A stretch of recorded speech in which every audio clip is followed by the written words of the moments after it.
Paper 2, Writers' Viewpoints and Perspectives. Insert. The two sources that follow are Source A, 20th century literary non-fiction, Touching the Void, an extract from an autobiographical account by Joe Simpson, published in 1988. Source B, 19th century non-fiction, Climbing the Mesh, an extract from the letter written by explorer Gertrude Bell in 1899. Source A. Source A is an extract from Touching the Void, in which an experienced climber, Joe Simpson, describes how he and fellow climber Simon Yates scaled a 21,000-foot mountain in Peru. On the way down, Joe fell and broke his leg. In this extract, Joe explains how, because of his broken leg, Simon had to lower him down the mountain using a rope. The col was exposed and windy. Directly beneath us, the glacier we had walked up 5 days ago curved away towards the crevices which led to base camp, nearly 3,000 feet below us. It would take many long lowerings, but it was all downhill, and we had lost the sense of hopelessness that had invaded us at the ice cliff. "What time is it?" Simon asked. "Just gone 4. We don't have much time, do we?" I could see him weighing up the possibilities. I wanted to carry on down, but it was Simon's decision. I waited for him to make up his mind. "I think we should keep going," he said at last. Simon let me slide faster than I had expected, and, despite my cries of alarm and pain, he had kept the pace of descent going. I stopped shouting to him after 50 feet.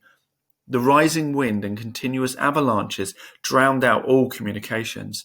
Instead, I concentrated on keeping my leg clear of the snow. It was an impossible task. Despite lying on my good leg, the right boot snagged in the snow as the weight of my body pushed down. Each abrupt jerk caused searing pain in my knee. I sobbed and gasped, swore at the snow and the cold, and most of all at Simon.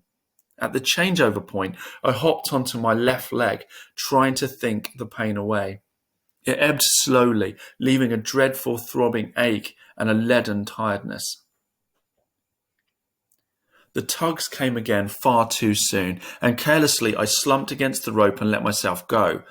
The drop went on until I could bear it no longer, yet there was nothing that I could do to bring the agony to an end. Howling and screaming for Simon to stop achieved nothing. The blame had to lie somewhere, so I swore Simon's character to the devil.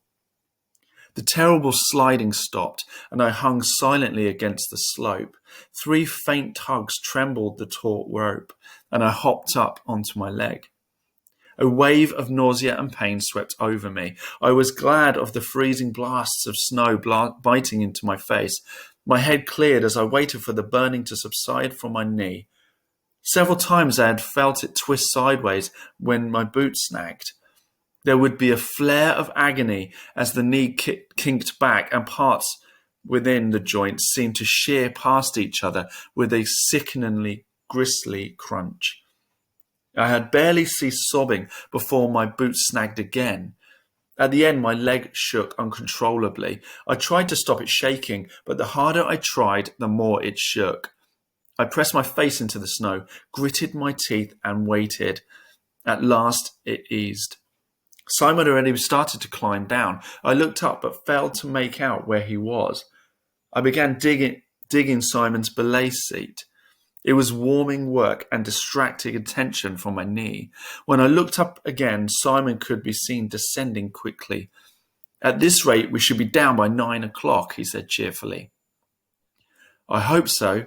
I said no more. It wouldn't help to harp on about how I felt. "Right, let's do it again." He had seated himself in the hole and had the ropes ready for another lowering. "You're not hanging around, are you? Nothing to wait for. Come on." He was still grinning, and his confidence was infectious. Who said one man can't rescue another, I thought. We had changed from climbing to rescue, and the partnership had worked just as effectively. We hadn't dwelt on the accident. There had been an element of uncertainty at first, but as soon as we had started to act positively, everything had come together. "Okay, ready when you are," I said, lying down on my side again. "Slow down a bit this time. You'll have my leg off otherwise." He didn't seem to hear me, for I went down at an even faster pace than before, and the hammering torture began again with a vengeance. My optimism evaporated. Glossary. Belay, a secure point to fix a rope. Source B. In 1899, British explorer Gertrude Bell set out to climb one of the most dangerous mountains in the Alps, the Meije. Source B is an extract from the letter she sent home describing the climb. Monday the 28th of August 1899. I thought you would gather from my last letter that I meant to have a shot at climbing the Meije and would be glad to hear that I had descended safely. Well, I'll tell you, it's awful. I think if I had known exactly what was before me, I should not have faced it. But fortunately, I did not, and I look back on it with complete satisfaction, and I look forward to other things with no further apprehension. I left here on Friday, having hired a local guide, Marius, and we walked up to the refuge. I went out to watch the beautiful red sunlight fading from the snow and rocks. The Meije looked dreadfully forbidding in the dusk. When I came in, I found that Marius had kindly put my rug in a corner of the floor, and what with the straw and my cloak for a pillow, I made myself very comfortable. The night lasted from 8 till 12, but I didn't sleep at all. We got up soon after 12, and I went down to the river and washed a little. It was a perfect night, clear stars and the moon not yet over the hills. We left just as the moon shone into the valley. Marius always went ahead and carried a lantern till we got onto the snow, when it was light enough with only the moon. At 1:30 we reached the glacier and put on our ropes. It wasn't really cold, though there was an icy little breath of wind. We had about 3 hours up very nice rock. I had been in high spirits, for it was so easy, but before long my hopes were dashed. We had about 2 hours and a half of awfully difficult rock. There were 2 places where Marius literally pulled me up like a parcel. He has the strength of a bear, and it was absolutely sheer down. The first half hour I gave myself up for lost. It didn't seem possible that I could get up all that wall without ever making a slip. You see, I had practically never been on a rock before. However, I didn't let on to Marius, and presently it began to seem quite natural to be hanging by my eyelids over an abyss. We stayed on the summit until 11. It was gorgeous, quite cloudless. I went to sleep for half an hour. It was a very long way up, but it's a longer way down, unless you take the way Marius's axe took. The cord by which it was carefully tied to his wrist broke, and it disappeared forever into space. Here comes the worst place on the whole Meije. Marius vanished, carrying a very long rope, and I waited.